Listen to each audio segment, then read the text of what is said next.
بسم اللہ الرحمن الرحیم نحمدہ ونصلی علی رسولہ الکریم اما بعد۔ نیکی کی ہدایت کرنا،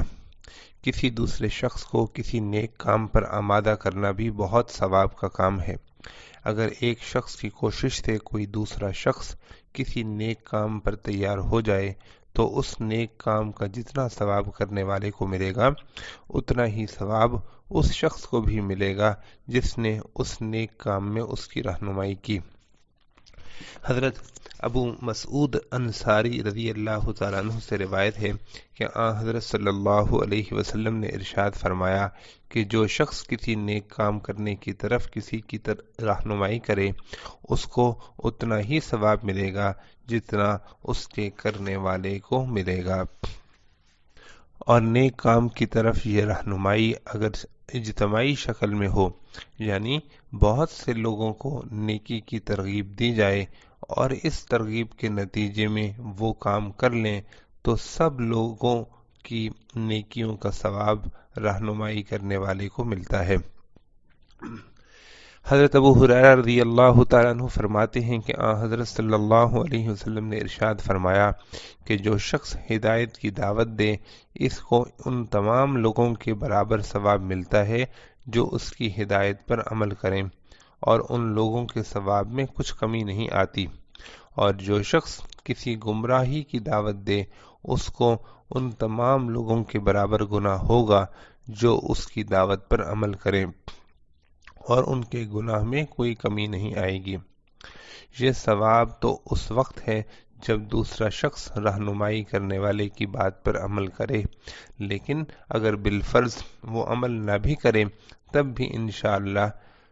خیر خواہانہ نصیحت کا ثواب ملے گا، کیونکہ حدیث میں ہے کہ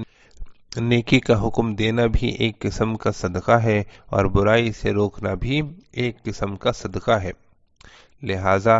جب کسی شخص کو کوئی اچھی بات بتانے یا کسی نیکی کا مشورہ دینے کا موقع ملے تو اس سے گریز نہیں کرنا چاہیے،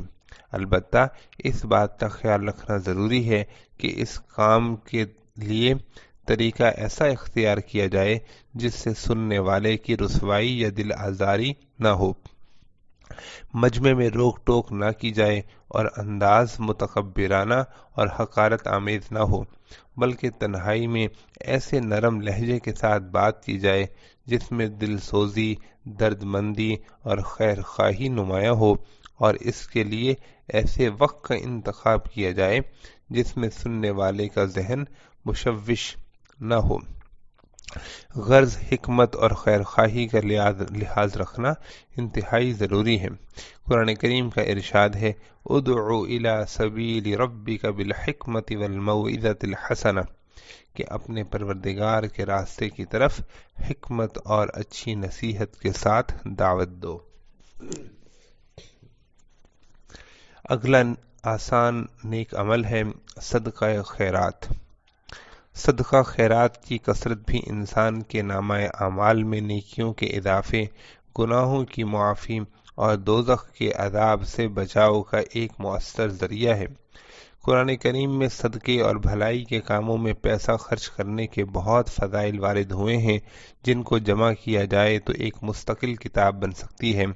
اور شیخ الحدیث حضرت مولانا محمد زکریا صاحب کاندھلوی رحمۃ اللہ علیہ نے فضائل صدقات کے نام سے اس موضوع پر جو کتاب تحریر فرمائی ہے وہ اس موضوع پر بہت جامع کتاب ہے،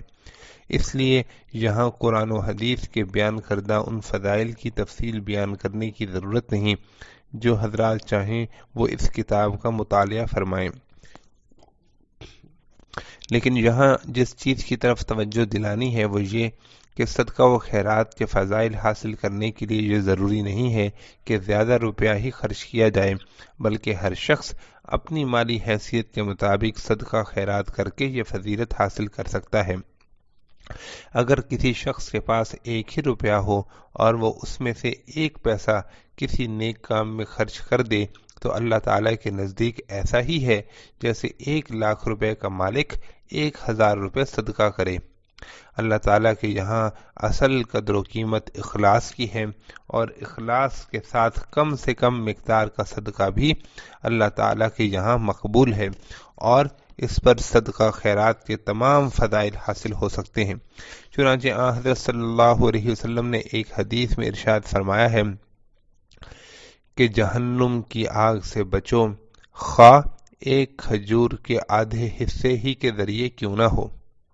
یعنی اگر کسی شخص کے پاس صدقہ کرنے کے لیے کوئی اور چیز نہ ہو اور وہ آدھی کھجور ہی کسی ضرورت مند کو دے دے تو اس سے بھی صدقے کا ثواب حاصل ہو سکتا ہے، اور یہ بھی گناہوں کی معافی کا ذریعہ بن سکتا ہے۔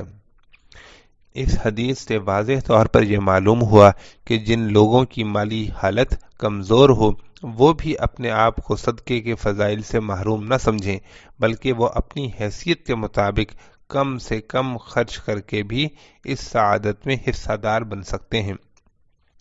بعض لوگ اپنے مال کی زکوٰۃ نکال کر بالکل بے فکر ہو جاتے ہیں اور زکوٰۃ کے علاوہ ایک پیسہ بھی خرچ کرنے کے روادار نہیں ہوتے، بلکہ تمام بھلائی کے مصارف زکوٰۃ ہی سے پورے کرنے کی فکر میں رہتے ہیں۔ ایسا کرنا مناسب نہیں۔ زکوٰۃ تو ایک فریضہ ہے، اور اس فریضے کے مصارف مخصوص ہیں۔ نیکی کے بہت سے کام ایسے ہیں جن میں زکوٰۃ خرچ نہیں ہو سکتی، مثلا مسجد میں چندہ دینا وغیرہ۔ اس لیے کچھ رقم زکوٰۃ کے علاوہ بھی نیک مصرف میں خرچ کرتے رہنا چاہیے۔ اس غرض کے لیے بزرگان دین کا یہ معمول رہا ہے کہ وہ اپنی آمدنی کا کچھ فیصد حصہ خیرات کے لیے مخصوص کر لیا کرتے تھے، اور جب بھی کوئی آمدنی آتی اس کا تھوڑا سا مخصوص حصہ الگ کر کے ایک تھیلے یا لفافے میں رکھ لیتے تھے۔ حضرت حکیم الامت حضرت مولانا اشرف علی صاحب تھانوی رحمۃ اللہ علیہ تو اپنی آمدنی کا 5واں حصہ یعنی 20% ہمیشہ اس کام کے لیے الگ کر لیا کرتے تھے۔ بعض دوسرے بزرگ 20واں حصہ یا 10واں حصہ نکال کر الگ رکھ لیتے تھے۔ اس کا فائدہ یہ ہوتا ہے کہ جب کوئی خیرات کا مصرف سامنے آتا ہے اس کے لیے سوچنا نہیں پڑتا، بلکہ وہ لفافہ یاد دہانی کراتا رہتا ہے کہ میرے لیے کوئی نیک مصرف تلاش کرو، اور وقت پر خیرات کرنے کے لیے پیسے کا انتظام کرنے میں تکلیف نہیں ہوتی، اور آسانی سے مصارف خیر میں خرچ کرنے کی توفیق ہوتی رہتی ہے۔ ہر شخص اپنے مالی حالات کے پیش نظر اگر ایک مخصوص حصہ اس کام کے لیے الگ کر لیا کرے تو اجر و ثواب حاصل کرنے کا یہ سلسلہ مستقل قائم ہو جاتا ہے۔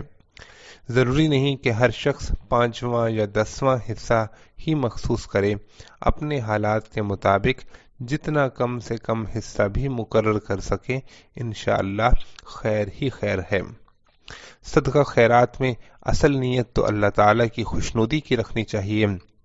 لیکن اللہ تعالیٰ کا معاملہ اپنے بندوں کے ساتھ یہ رہا ہے کہ صدقہ خیرات کا معمول رکھنے والوں کو اللہ تعالیٰ دنیا میں بھی بہت کچھ دیتا ہے۔